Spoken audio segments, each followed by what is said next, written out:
Last class में हम लोगों ने जो कॉन्सेप्ट था वो लिख लिया था, आज आपको समझाना बाकी है। तो प्रीवियस क्लास में हमने सोनिक बूम का टॉपिक जो था वो कवर नहीं किया था, वो समझाया नहीं था, राइट। तो सोनिक बूम समझा रहे हैं, ध्यान से सुनेंगे सभी और आज आगे इस चैप्टर को कंप्लीट करेंगे।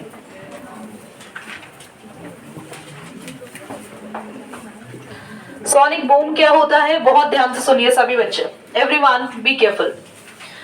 So what sonic boom is, जब भी कोई भी एयरक्राफ्ट साउंड की स्पीड से तेज चलता है, मैं एग्जैक्टली वही लाइंस लिखवाऊं जो मैंने तुम लोगों को यहाँ पे लिखवाई थी, वही समझाऊं। तो देखो ध्यान सुनो, term supersonic boom refers to the speed of an object which is greater than speed of sound. आपने मिसिंग लिखा ही नहीं है, आपने पूरा लिखा है। ओके, अंडरलाइन कर लेना, greater than the speed of sound, ये लाइन अंडरलाइन करेंगे। तो जो मैंने बोला था कि अगर कोई ऑब्जेक्ट, रेयांश, अगर कोई ऑब्जेक्ट साउंड, अभी बाद में लेना, look at here everyone, Varun, अगर कोई ऑब्जेक्ट साउंड की स्पीड से तेज चल रहा है, greater than the speed of sound, तो हम लोग यहाँ पे लिखा था, हम उसको बोलेंगे supersonic. When an aircraft flies with the speed greater than the speed of sound, it is said to be supersonic speed. Due to very high speed it produce extremely large sound waves, क्योंकि जब कोई sound किसी भी तेज speed से चलता है, sound से तेज speed से हवा में चलता है, मतलब जिस स्पीड से मैं बोल रही हूँ तुम्हें सुनाई दे रहा है, उससे तेज स्पीड से अगर कोई चल रहा है तो हाई स्पीड से उसमें बहुत ज्यादा लाउड नॉइज प्रोड्यूस्ड होगी। इसीलिए जो फाइटर प्लेन्स होते हैं ना, 26 जनवरी अभी रिसेंटली गई है, आप सबने फाइटर प्लेन्स देखे होंगे अपने घर के ऊपर से उड़ते हुए, तो जो आवाज आती है ना फाइटर प्लेन्स की, वो इसी वजह से आती है क्योंकि उनकी स्पीड साउंड से भी तेज है। आप नोटिस करना, आप टीवी में देखते हो वही ग्रुप ऑफ फाइटर प्लेन्स जो है, वही same group of fighter planes 2 ही मिनट में आपके घर पे छत के ऊपर होता है। कमाल है, वो दिल्ली में है तो हम एक्सपीरियंस भी कर रहे हैं। पॉज करें एक बार बेटा। तो क्लास, जब कभी भी कोई भी एयरक्राफ्ट साउंड की स्पीड से भी तेज ट्रैवल करता है तो हम उसको बोलते हैं कि वो एक सुपरसोनिक स्पीड से चल रहा है, और उतनी तेजी से चलने की वजह से उससे जो साउंड प्रोड्यूस होती है, वो साउंड जो होती है वो एक्सट्रीमली लाउड होती है। इसीलिए जेट एयरवेज, जो फाइटर प्लेन्स की जो साउंड होती है वो बहुत ज्यादा लाउड होती है। आगे, और आप लोग नोटिस करना, जब वो बहुत तेजी से जाते हैं ना, तो जिनके बहुत ऊंचे घर है, टॉप फ्लोर पे आप देखना, कभी आप रहते हैं अगर किसी के 12th फ्लोर या 15th फ्लोर या 20th फ्लोर या 70th फ्लोर पे आप गए टॉप बिल्डिंग में, तो उनके जो कांच की शीशे, जो शीशे विंडो पेन्स, जो खिड़कियां हैं, वो हल्का वाइब्रेट करने लगते हैं, कप आने लगता है, क्योंकि शॉक वेव्स प्रोड्यूस्ड होती है जब ऐसे सुपर सोनिक वेव से एयरक्राफ्ट पास ऑन होते हैं। तो वो तेजी से आवाज जो आती है उनसे कौन सी वेव्स निकलती है, शॉक वेव्स प्रोड्यूस्ड होती है। ठीक है, the shock wave produced carry large amount of energy that ट्रेमेंडस air pressure causes by the shock wave produce a large sound, और इसी वजह से बहुत ज्यादा साउंड आती है, जिसको हम बोलते हैं सोनिक बूम। तो सोनिक बूम क्या है? सोनिक बूम क्या है? एक एक्सप्लोसिव नॉइज है, बहुत तेज आवाज है। वो बहुत तेज आवाज क्यों आ रही है? क्योंकि जो भी ट्रैवल कर रही है, जो भी ट्रैवल कर रहा है ऑब्जेक्ट, जो भी ट्रैवल कर रहा है वो बहुत तेज स्पीड से ट्रैवल कर रहा है, और उसकी स्पीड साउंड से भी तेज है, इसीलिए वहां पर बहुत तेज आवाज निकल रही है, और उस आवाज को बोल रहे हैं सोनिक। पॉज करें। तो speed of sound and light को लेके हमें 3 पॉइंट्स पढ़ने हैं। फर्स्ट पॉइंट है, जब भी थंडर स्टॉर्म होता है, जब भी थंडर स्टॉर्म होता है, बिजलियां कड़कती हैं, तो हमें हमेशा लाइटनिंग दिखती पहले है। ये सबने फील किया है, लाइटनिंग पहले दिखती है। तो लाइटनिंग पहले दिखती है और उसकी आवाज जस्ट कुछ सेकंड्स के बाद आती है, क्योंकि हम जब लाइट को देख रहे हैं तो हमारा देखना साउंड पे नहीं, हमारा देखना लाइट की एनर्जी या लाइट की स्पीड पे डिपेंड करता है। क्योंकि जब हम देखते किससे? आईज से, और हमारी आईज किस एनर्जी पे काम करती है? लाइट एनर्जी पे, क्योंकि हमारी आंखों में लाइट जाती है, पता है आपको? वो लाइट जाती है और हमारी आंखों के पीछे एक पर्दा होता है, रेटिना, जिस पर एक इमेज बनती है। सीधे बैठिए शिवम, ध्यान से सुनिए बच्चा।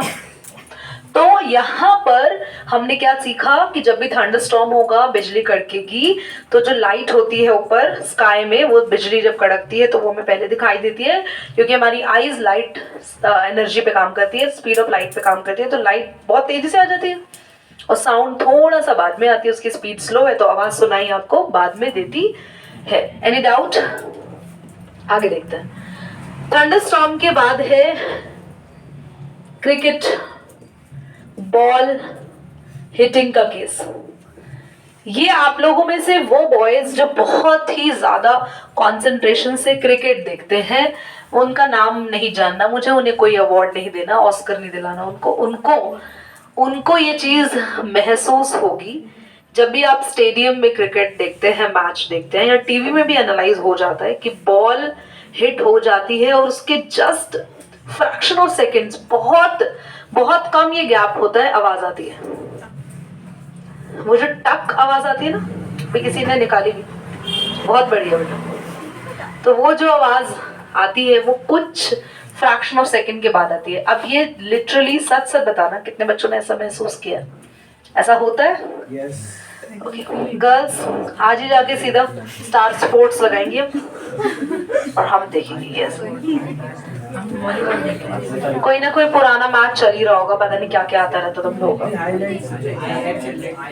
एक minute, I am not interested in that and this is definitely not my topic, so coming to your topic now. The next one is listen. अब ये किसने नहीं देखा होगा, बहुत ही, मैं चाहती हूँ कोई भी बच्चा इसके लिए ऑब्जर्व ना हो, एक्सपीरियंस ना हो, गन शूटिंग। तो पॉज करें। भक्ति भक्ति बेटा, प्राची के कान खराब हो गए बेटा, तुम्हारी बातें सुन सुन के नहीं ऑन रहने दो, ऑन पॉज तो नहीं करो, हाँ ऑन रहने दो, कोई बात नहीं। इनके घर वालों को भी ये वीडियो भेजूंगी कि इतना बोलती है कि क्लास में 10 बार तो इनका नाम लेना पड़ता है और ये बोलेंगे इस बार तो बिना पॉज के इनको डांट रहे हैं।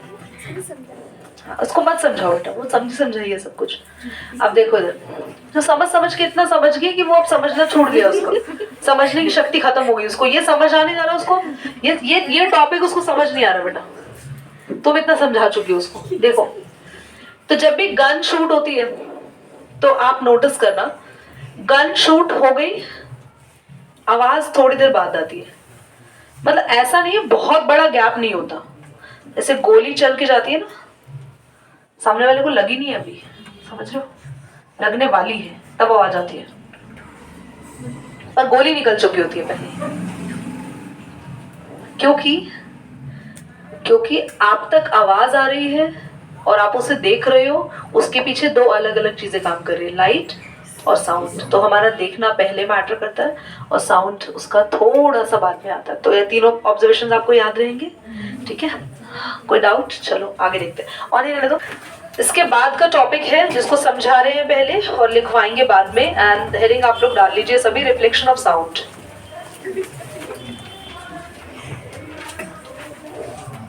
Reflection of sound.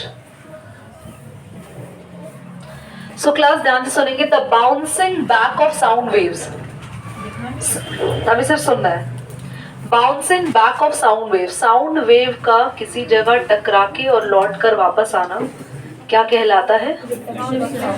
Reflection of sound wave. कह रहे बाउंसिंग बैक ऑफ साउंड, मैंने बोला बाउंसिंग बैक मतलब किसी भी साउंड का टकरा के बाउंस बैक हो जाना क्या कहलाता है? Bouncing back, reflection of sound. इधर देखो, सो आपने यहाँ पर एक साउंड बोर्ड लगा रखा है, ठीक है, दिख रहा है? आप एक बोर्ड लगा देना बस, काम वो भी करेगा। आप एक बोर्ड लगा देना बस, ये दिख नहीं रहा ना? कोई भी बोर्ड हो सकता है बेटा, that can be a wooden board, not chopping board. हाँ, कोई भी बोर्ड, कोई भी फ्लैट सरफेस होना चाहिए, and a wall can be work too. Okay, देखेंगे। So you will be having a board over there, और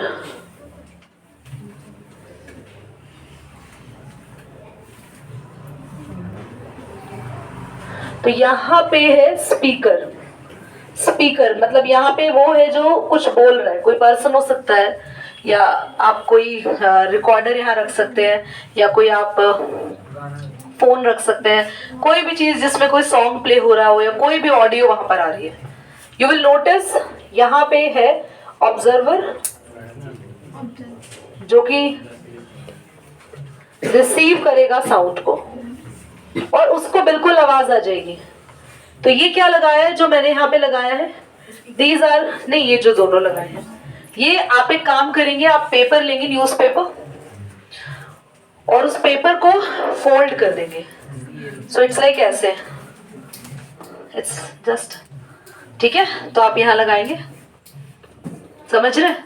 आप बड़ा सा बनाना ऐसा काफी, यहाँ सामने भाई को रख देना, उसको बोलना कुछ चंद शब्द मुझे प्यार भरे बोल, और यहाँ आप खड़े हो जाना, वह आपका भाई और आप, समझ रहे हो? वो आपको कुछ ऐसी बातें बोलेगा जिससे आपको गुस्सा भी आएगा, पर आपको सुननी है क्योंकि फिलहाल एक्सपेरिमेंट करना है।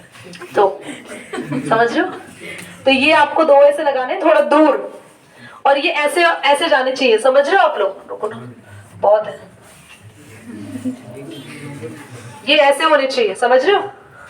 मतलब इनका कनेक्टिंग पॉइंट कॉमन हो और ये दूर दूर तक जाए, लंबे हो काफी, मतलब इतने लंबे हो ताकि आपको उसकी आवाज डायरेक्टली सुनाई ना दे, वो बस उसके अंदर बोलेगा, आप यहाँ सुन जाओगे।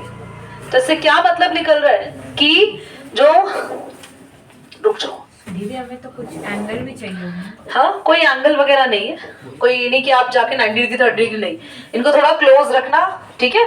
और जैसे आप थोड़ा सा क्लोज रखेंगे, आप नोटिस करेंगे साउंड गई, साउंड ने क्रॉस नहीं करा, दीवार पार करके पड़ोस में आंटी ने नहीं सुना, समझ रहे हो? वो साउंड रिफ्लेक्ट होके इस सरफेस से टकरा के वापस आई। तो दीदी इसका मतलब क्या, साउंड रिफ्लेक्ट होती है? यस, साउंड रिफ्लेक्ट होती है।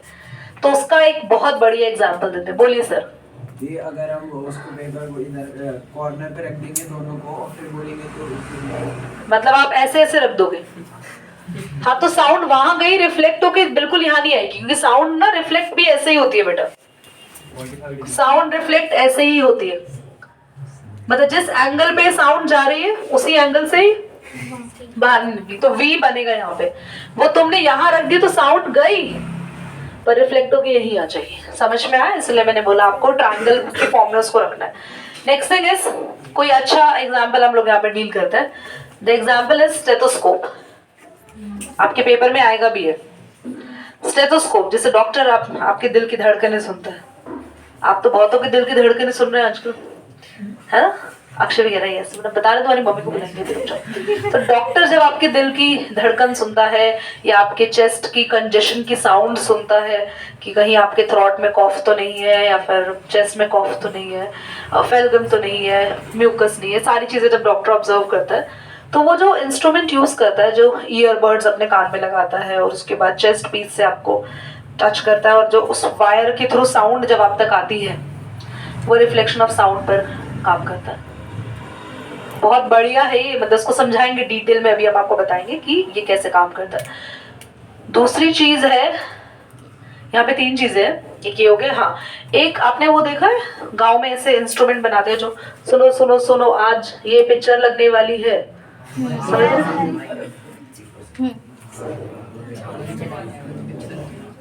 है ना? ये तो हम भी बना रहे हैं। समझ आया? तो इसमें इसको बोलते हैं मेगाफोन, मेगाफोन बोलते हैं इसको। और ऐसे एक बल्ब हॉर्न भी होता है, वॉइस दबाते हैं, हाँ, भोपू, बहुत बढ़िया, भोपू सुनाई दिया तुम लोगों ने? I show you that, see this one is, पहले ना वो पहले आइसक्रीम वाले भैया गांव में, अभी गांव नहीं, यहाँ दिल्ली में भी होता था, आइसक्रीम वाले भैया, पता नहीं कौन कौन से भैया, अभी गर्मियों में यही आवाज आएंगी आपको, तो वो आवाज आ रही, वो भी इसी पे काम करता है, स्टेथोस्कोप भी इस पे काम करता है। और एक और होता है साउंड बोर्ड। साउंड बोर्ड्स, अब जो तुम लोग को मैं बता रही थी, वो साउंड बोर्ड लगे होते हैं सिनेमा हॉल्स में, सिनेमा हॉल्स में, बड़े बड़े ऑडिटोरियम में। आप नोटिस करना, वहां पर जो साउंड होती है ना, वो जो साउंड होती है वो बहुत लाउड होती है, क्योंकि रिफ्लेक्शन बहुत बार वो लोग कराते हैं, ठीक है। चलो इसके बारे में हम डिटेल में पढ़ेंगे, पहले लिखना स्टार्ट करो, पॉज करो। समझ में आया सबको रिफ्लेक्शन?